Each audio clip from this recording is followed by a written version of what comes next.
Bells palsy বা মুখ বেঁকে যাওয়া। দর্শক, আজকে আমি আপনাদেরকে খুব সংক্ষেপে বেলস পালসি সম্পর্কে বলছি।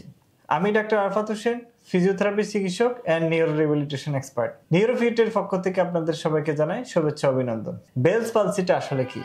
আমাদের মস্তিষ্ক থেকে আসা 7 নাম্বার ক্রেনিয়াল নার্ভ, যেটাকে আমরা বলি ফেসিয়াল নার্ভ, যদি কোনো কারণে সেটা ইনজুরি হয় তখন সেটাকে আমরা সাধারণত বেলস পালসি বলি। ইনজুরির কারণে সেখানে কি হয়, সেই ফেসিয়াল নার্ভটা সাধারণত আমাদের মুখের দুই পাশে নার্ভ সাপ্লাই দেয়, যার ফলে আমাদের মুখের যে পেশিগুলো আছে সেগুলো নড়াচড়া করে বা সেগুলো কাজ করে। যদি কোনো কারণে যে 7 নাম্বার ফেসিয়াল নার্ভটা ইনজুরি হয় তখন এক পাশের মাসেলগুলো সাধারণত কাজ করতে পারে না, যার ফলে অপর পাশের মাসেল এই এক পাশের মাসেলটাকে টেনে নিয়ে যায়, যার ফলে মুখটা একটু স্বাভাবিকভাবে বেঁকে যায়।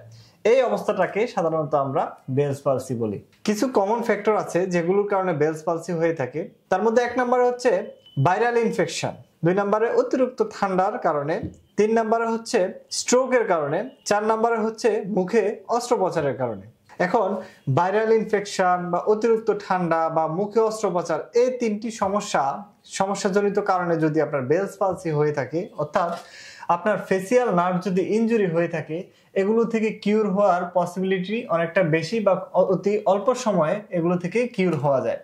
কিন্তু আপনি যদি হঠাৎ স্ট্রোক করার কারণে বেলস পালসি হয়ে যায়, সেক্ষেত্রে আপনার কিউর হওয়ার প্রবণতাটা একটু কমে যায় বা অনেকটা স্লো প্রগ্রেস হয়ে যায়। আপনার কারণ ভেদে আপনার চিকিৎসা পদ্ধতিও ভিন্ন হতে পারে, আপনার চিকিৎসার ডিউরেশন অর্থাৎ আপনি সুস্থ হতে কতদিন লাগবে সেটাও নির্ভর করে। এখন আসি বেলস পালসি হলে সাধারণত কি কি সমস্যা হয়। যেমন মুখের এক পাশ বেঁকে যায়, মুখে হাওয়া ধরে রাখতে কষ্ট হয়, বা চোখ বন্ধ করতে সমস্যা হয়, চোখ খুলতে সমস্যা হয়, চোখের পাতা এভাবে নাড়াতে সমস্যা হয়। আবার কারো কারো ক্ষেত্রে দেখা গিয়েছে খাবার খেতেও সমস্যা হয়, খাবার খেতে গেলে অনেকটা সময় দেখা যায় মুখের এক কোণা দিয়ে পড়ে যায়। এই সমস্যাগুলো আপনার বেলস পালসি হলে হয়ে থাকে। আপনার যে সমস্যার কারণে বেলস পালসি হয়ে থাকুক না কেন, বর্তমানে বেলস পালসির অনেক আপগ্রেডেড ট্রিটমেন্ট গুলো এসেছে। যেমন আপনি যদি ভাইরাল ইনফেকশনের কারণে আপনার বেলস পালসি হয়ে থাকে, সেক্ষেত্রে আপনার মেডিকেশন কন্টিনিউ করতে হবে। তারপরে আপনার যদি ঠান্ডাজনিত কারণ, মুখে অস্ত্রোপচার এবং স্ট্রোকের জন্য যদি বেলস পালসি করে থাকেন, সেক্ষেত্রে আপনাকে অবশ্যই ভালো কোথাও ফিজিওথেরাপি নিয়ে আবার স্বাভাবিক অবস্থা আসতে হবে। ফিজিওথেরাপির মধ্যে বর্তমানে কিছু আপগ্রেডেড ট্রিটমেন্ট আছে, যেমন আকুপাংচার, তারপর ফেসিয়াল স্টিমুলেশন। এগুলোর মাধ্যমে কিন্তু একজন বেলস পালসি রোগীকে খুব অল্পতেই কিউর করা যায়। এছাড়াও আপনার যদি স্ট্রোকের কারণে বেলস পালসি হয়ে থাকে, সেক্ষেত্রে আপনি আরটিএমএস ট্রিটমেন্টটিও নিতে পারেন।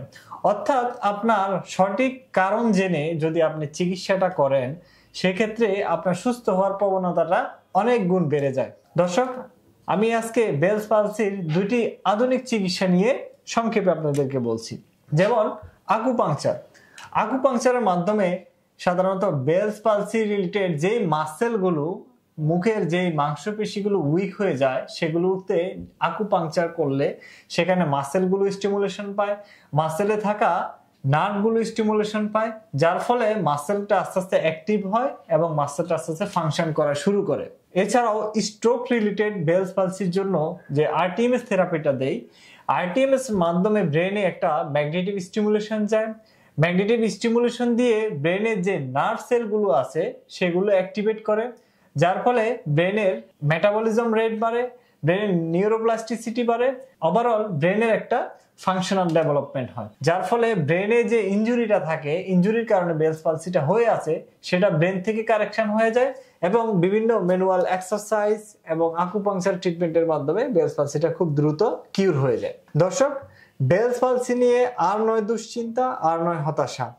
আমাদের নিউরোফিটে রয়েছে বেলস পালসির অত্যাধুনিক এবং সবচেয়ে আধুনিক কার্যকরী চিকিৎসাগুলো। ধন্যবাদ সবাইকে। সবাই সুস্থ থাকুন, ভালো থাকুন।